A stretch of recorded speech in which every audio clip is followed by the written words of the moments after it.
Hello and welcome. Happy Monday. I hope everyone is having a great day. If you are wondering why I'm in the dark, I'm going to tell you soon.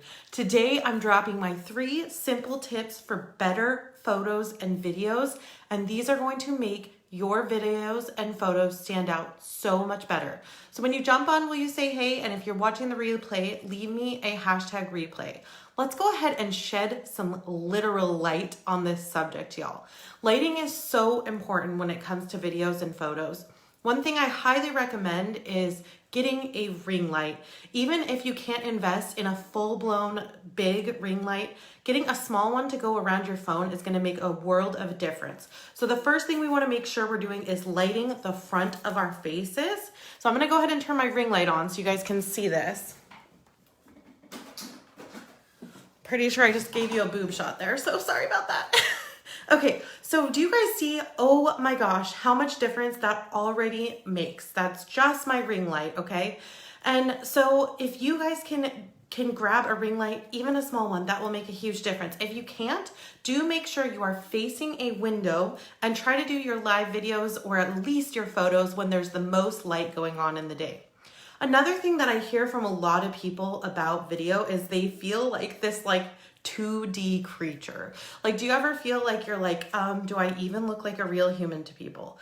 So one of the reasons that happens is because we just see the flat front of our faces. So another huge tip, if you can, is to light the sides of your faces. I actually use shadow boxes, and let me show you how much difference this is gonna make. On either side, I especially, of course, need to make sure that I have really good lighting because I do makeup tutorials. But even if you're not doing that, the more you can light the sides of your face, the more you become an actual 3D person, which makes it a lot easier to connect with you and for people to quickly know, like, and trust you, which of course is what we want so we can convert our potential customers to clients faster. Hey Michelle, hey Xiaomei, good to see you girls on. So if shadow boxes are not in your budget right now, one easy way to do this is to actually just grab 2 lamps with somewhat equal lighting and go ahead and put those on either side of you. That's gonna go ahead and illuminate the sides of your face, and you can see how all of a sudden I turned from a 2D to a 3D creature. Another tip I have is to do some highlighting and contouring. That's a big reason I include that in my live video makeup made easy course, and I'll drop a link to that in the comments. But there's a whole tutorial there on highlighting and contouring your face because that's a great way to add dimension and to make sure that you're looking 3D when you're doing your videos and when you're doing your photos.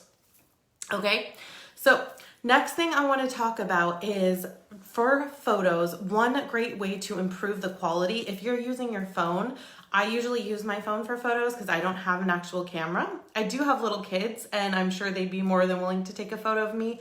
But if anybody has kids and have you ever seen the photos they take of you when you're stuffing food in your mouth or it's the worst angle ever?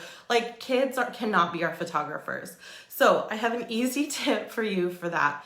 Use a photo timer. There's tons of free apps that are photo timers for your phone. Use a photo timer and a tripod, or if you don't have a tripod, stack up some boxes and put your phone on that so that you can use the back of your phone for your camera. That camera is a lot better camera, so you're gonna get much better photos, and also then you're not getting all just selfie photos. I love me a selfie photo, but it's good to mix it up, and that way you can get your whole body or at least your top half if you want, and you are getting a much better camera that way, okay?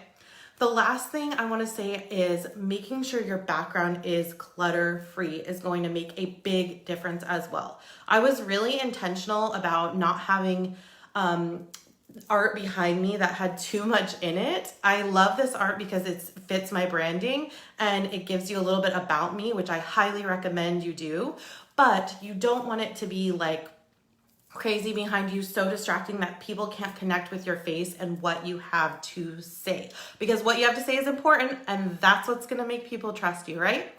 So make sure your background is as clutter-free as possible.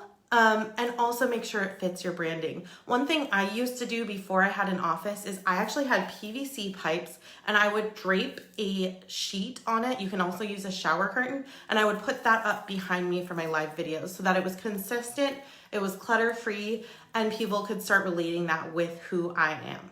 So anyway, I hope those are some quick and simple tips for better photos and videos. If you really want to do better videos, I'm going to tell you right now, you need Live Video Makeup Made Easy. And like I said, I will drop a link to that in the comments. And I will chat with y'all soon. Thanks for joining me today. Bye.